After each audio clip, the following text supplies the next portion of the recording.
Morning. I know it's been another little bit.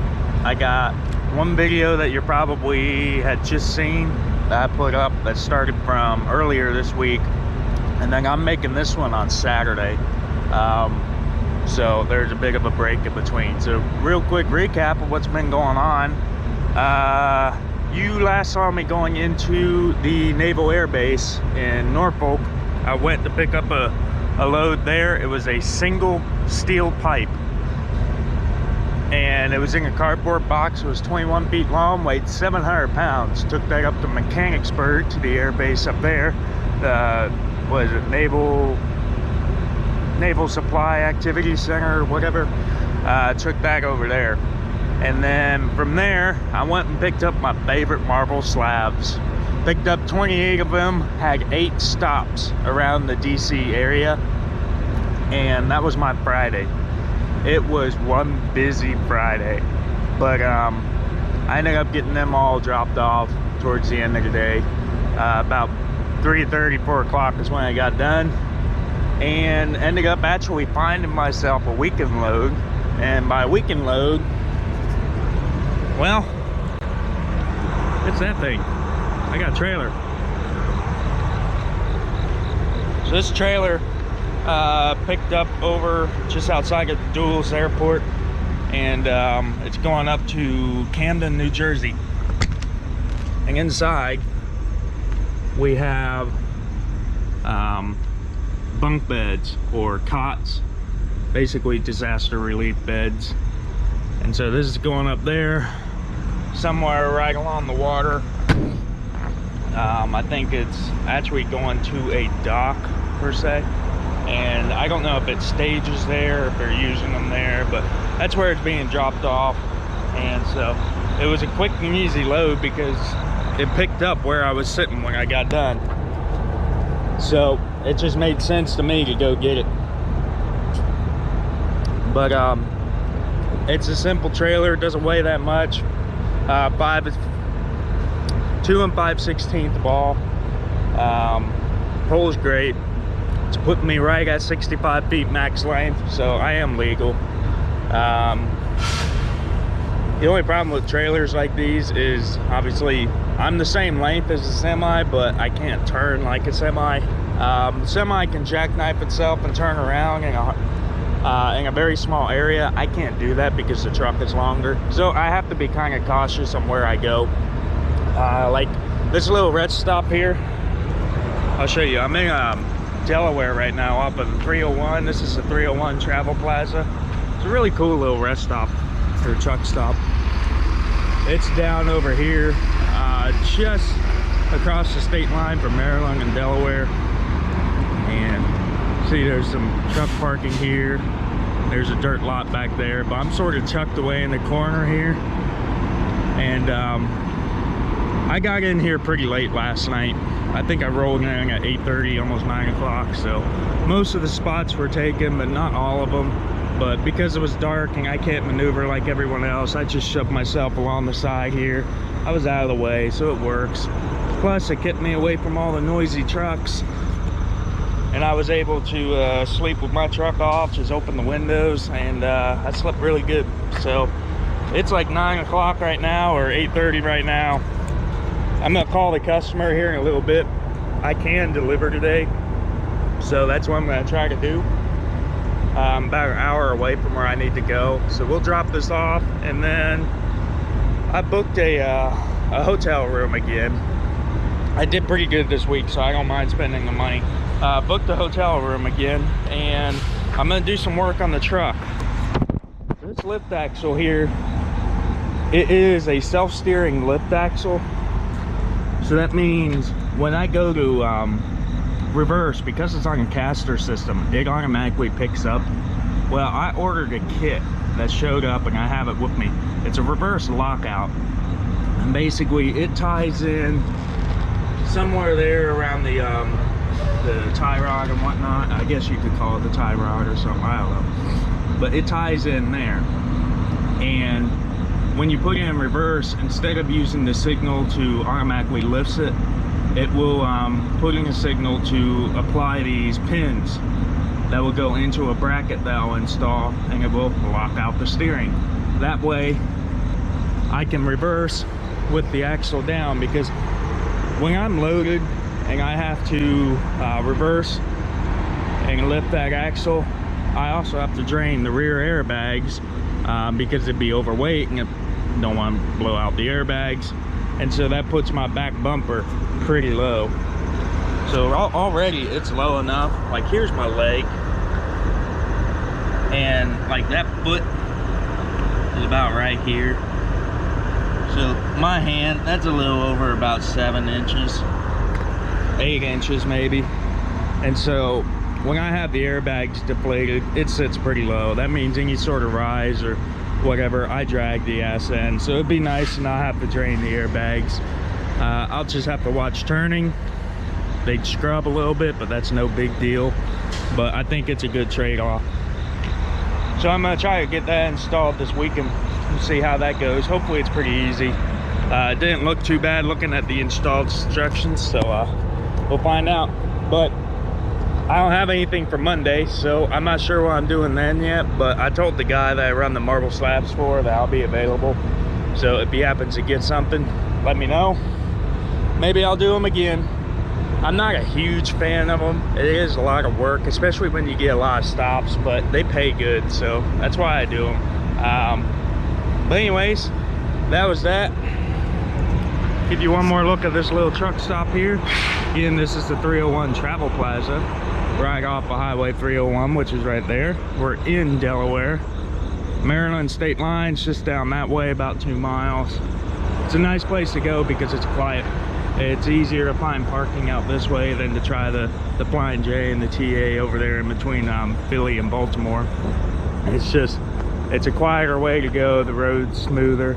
It's a little bit longer getting back into the DC area. I think it's an extra 20 miles, but I think it's worth it. Yeah, it's worth it. So I come this way a lot. So anyways, I'm gonna enjoy the rest of my breakfast. I'm gonna call a customer, find out exactly what the details are as far as dropping this off, and we'll speak later.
Alright, hope everyone enjoyed that little something different view from the trailer as I drove for a little bit.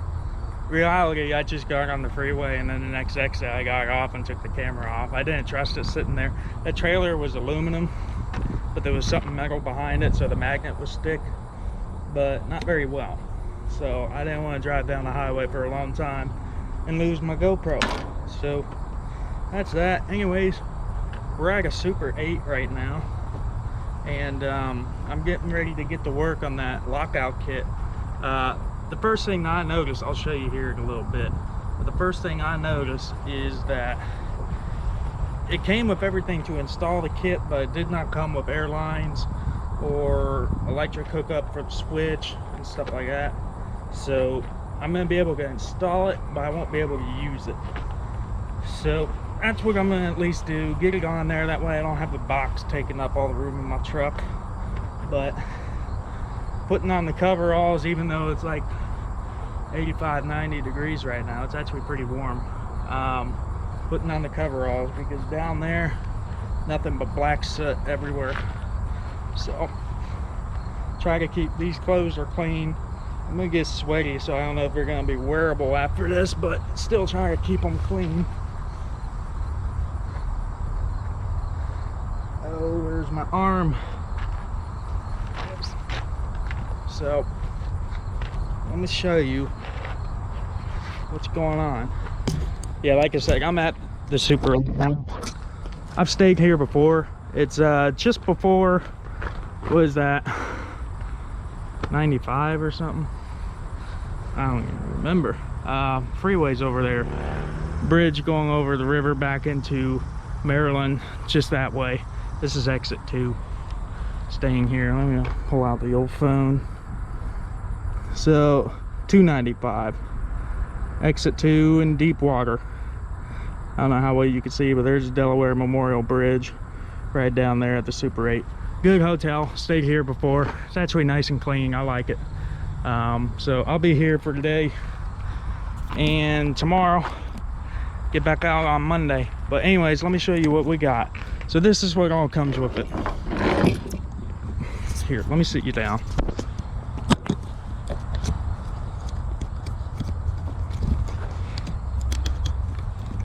Alright, so we got your basic air chamber, pretty simple there, and got a bracket that hooks to the frame or hooks to the axle. This is just a sleeve. It's going to go something like this, and it's going to connect to this. This is going to tie into a hole down there, which I'll show you. Basically, once you flip the switch, send air, this little plunger right here will extend out and it will lock into that hole, keep the axle from spinning. So let's see if I can find that hole. So to show you, right here, this is where this bracket is gonna go. It's gonna go right there, and then the air chamber will connect, I believe, up to here, or the other bracket is gonna connect to here. I'm pretty sure, I don't know, I need to set the axle down, was part of the instructions. I need to read back through the instructions a little bit more, but I believe those two bolt holes there has something to do with it. And then my guess is that chamber is going to stick out something like this, and then I don't know, maybe that plunger comes out, hits the base of the hub, keeps it from turning since it's mounted here onto the axle itself. So I'll have to double check, and then you just gotta run an airline. So this is where I'll probably have to get some advice from someone else, because the air valve or whatever, where everything's gone to, is right up there. I don't know, I can't tell from here if there's extra connections. Also, there is an electrical switch up there. I could probably show you the electrical switch right here. That's what controls the solenoid to raise the axle when I go into reverse. So I'll probably have to disconnect that and either rewire that to automatically deploy the plunger thing, or I put it on a separate switch. I'm not quite sure yet. If I remove that reverse pickup, or whatever you want to call it, then technically if I put it in reverse and I don't switch the lockout, if I have it on its own switch, that means I could reverse with it down, but it's going to want to steer itself in the wrong direction. So I'll have to look into what I want to do there. But for now, I'm just going to get those things put on. Shouldn't take too long. I'm already sweating. Fun. And then I'll have to deal with the rest of it later. I need grease, I need air lines, and I need to figure out what I'm doing with the electric. And I might just do that once I get home next time and I have a little more tools, patience, and time. Because maybe then I could also do it at night, make my life a little bit cooler. So anyways, I'm gonna go do that, get that done, and then I'll probably sit here in my little chair. I can't check in till 3. It's a little after noon, and I'll probably edit the first video, as much of it as I can, and then sort of go from there. Yeah, because I'll be editing both of these videos together. The first video, which you have already seen, I'll be editing now, and then what I'm filming now I'll also edit, but I'll probably set it to release, I don't know, Monday or Tuesday or something like that, and then we'll go from there. So anyways, let me get this stuff on and then I'll show you what we got. Yes, I know it's a mess in here. So another thing I need to do, I need to set the axle down. So to do that and not have it lifting up the entire truck since I'm empty, I'm gonna pull most of the air out of this system to about right there, just enough that it'll have enough air to lower itself.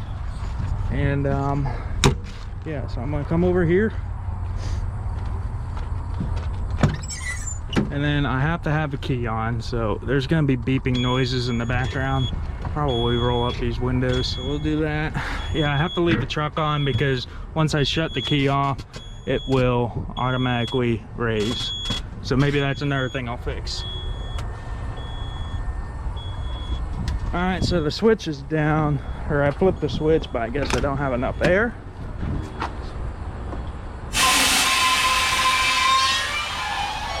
See how much that lifts up the truck? So we're gonna do that. The air we're hearing right now is the rear airbag leveling themselves. So it's gonna drain that air back out. All right, now let's get to work. The status update real quick. I got to work on this really simple, but I see one issue. So here it is installed. That's that L bracket that we put in. That's the sleeve. Sleeve attaches to the chamber itself, and then got the air hookup right there, grease fitting right here for the sleeve. But what I don't get is that nut right there. That's the actual rod. I was thinking there was another bracket that would go to there, extend down, and maybe like turn sideways like this, and then this piece will come out and hit it to keep it from steering. Now, because I don't have an air supply, I can't put air to that to see how far out that plunger will go.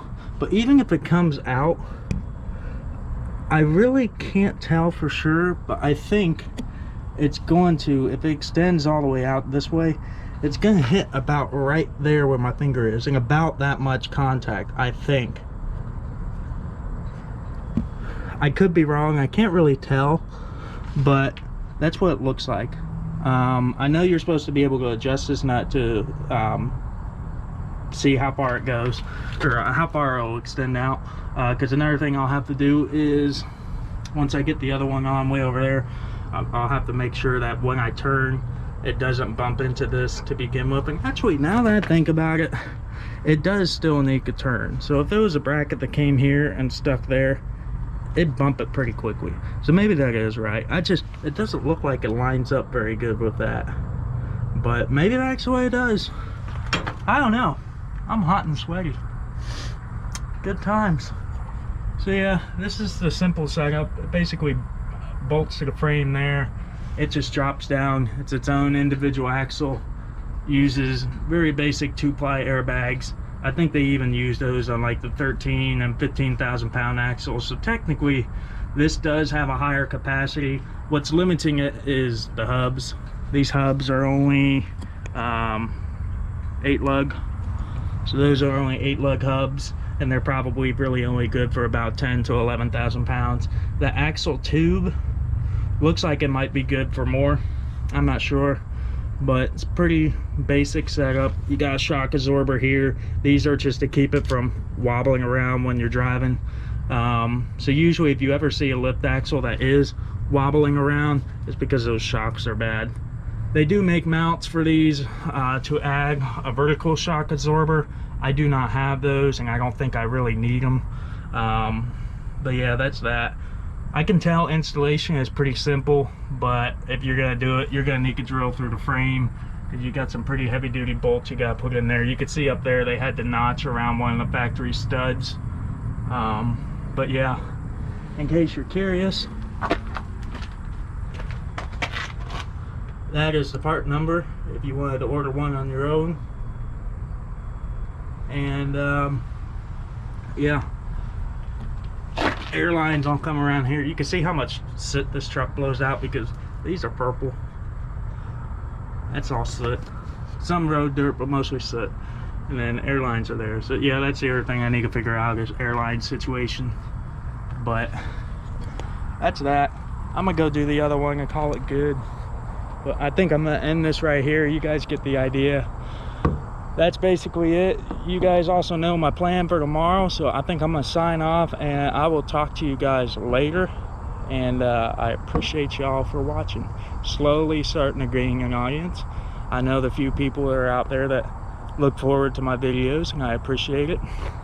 Like I said before, I never expect to get big, but if I get some people, I appreciate it. It's good. Just know that this is my job. It is hard to do YouTube and run a business at the same time. That's why I haven't been making too many videos recently. It's just I've been busy. I'm not Toe Piglet and these other big name hotshot YouTubers who have all the time in the world to be able to make videos. I'm not used to it, and that's just not my thing. I'm just here to show a little bit of what I do, and that's about it. Teach some people that you can be different. But yeah, I'm not a professional YouTuber, so if I got a lack of videos, I'm sorry. I try to get out as many as I can, but I do my best. Anyways, that's enough rambling. I'll talk to you guys later. Thanks for watching.